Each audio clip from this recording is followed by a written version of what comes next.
Hé Raymond, viens, ça commence. Oui, bonjour tonton, ça va? Je ne me pose pas en censeur, c'est le fait d'avoir probablement été trop intelligent, trop subtil, trop technique. Si les Français ne comprennent pas parfaitement ce que nous faisons, c'est que probablement nous ne leur expliquons pas suffisamment. Il faut que nous expliquions beaucoup mieux, expliquer à nos compatriotes où nous les emmenons. Nous avons des progrès à faire, que nous soyons capables de faire comprendre cette logique de gouvernement trop intelligent, trop subtil.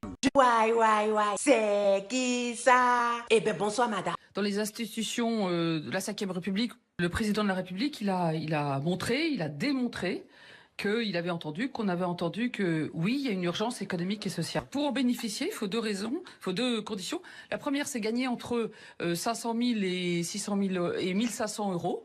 Il y a un certain nombre, il y a toute une série de pistes. Il y a beaucoup, il y a aussi, mais le plafond.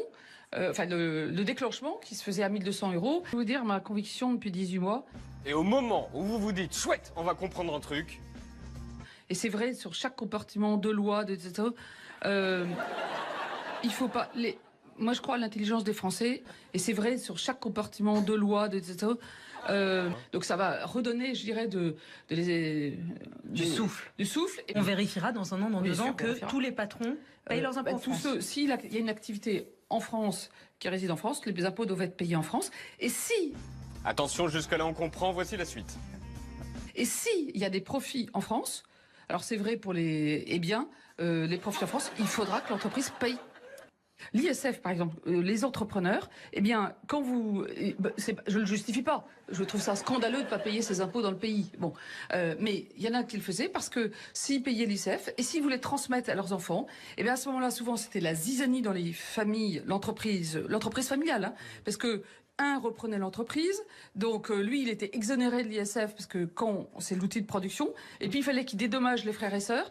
Les frères et sœurs, ils payaient l'ISF, alors soit ils ne payaient pas en France, soit ils payaient en France, mais du coup, on augmentait les dividendes, on pressurisait l'entreprise pour pouvoir le payer. Enfin, c'est de la vie réelle dont je vous parle. Je voudrais juste qu'on soit clair. Le SMIC aujourd'hui en France est de 1 185 euros net environ. Il était de 1 174 au 1er janvier, il passera à 1 210. Le SMIC... On comprend. Pour bien comprendre, si moi je suis au SMIC et mon mari gagne 200 euros de plus que moi, est-ce que je reçois les 100 euros? Vous recevez la prime d'activité, absolument. Par contre, si votre mari ou votre femme, un jour, c'est un homme ou je sais pas quoi, enfin, bref, vous m'avez compris. Aujourd'hui, je crois que ce qui est important, c'est que tous les Français comprennent ce qu'on est en train de faire. Moi, je n'ai rien compris. Si ce n'est que l'on vous donne 100 euros qui vont permettre d'affaiblir vos APL et de gonfler votre impôt sur leurs revenus.